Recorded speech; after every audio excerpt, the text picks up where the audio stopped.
Wherever King Charles III and the Queen Consort Camilla travel, the walkabouts go well, the cheers are much the same. But this is Northern Ireland. It's unlike anywhere else in the UK. There's division here. Protestant Unionists and Loyalists are passionate about the monarchy. She was our Queen, but he is now our King.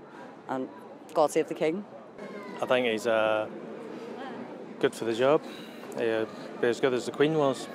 But these areas in West Belfast are quiet. Catholic, Republicans and Nationalists are dismissive. And I think in the middle of a cost of living crisis where many people in my constituency here and right across Belfast and the north, where people can't afford to heat their homes, I think it's obscene that you have a monarch and a king who will be heating his palaces at the expense of the public purse.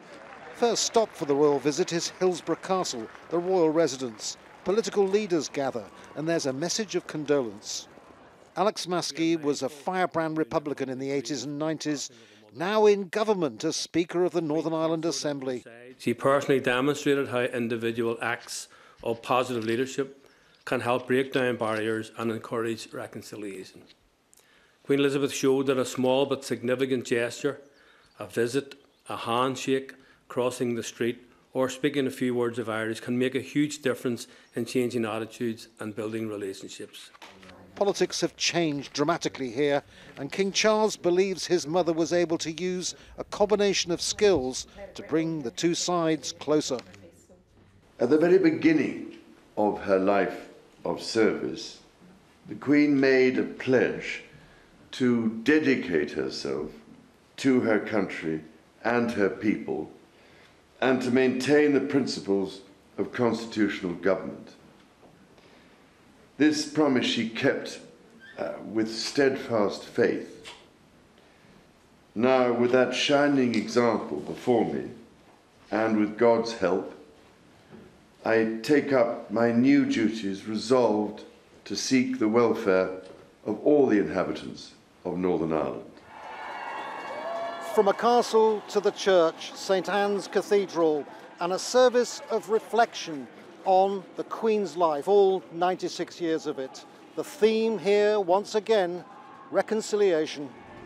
A congregation of nearly 800 packed the cathedral to hear praise of the Queen for her work in bringing Northern Ireland's Republican Unionist communities closer together. In 2011, she had visited the Irish Republic, making major gestures of reconciliation. A year later in Belfast, she shook hands with the late Martin McGuinness, a former IRA commander. Sinn Féin is now the biggest party in Northern Ireland. What they've been careful to do, however, is to separate the person of the Queen from the symbolism of the monarchy, which, as far as Republicans are concerned, is associated with imperialism and colonialism and rule in Ireland for centuries. However, they were able to develop a relationship with the Queen. Now, whether that will continue with the new king is another matter. King Charles may have popularity. This is his 40th visit here, the first as monarch.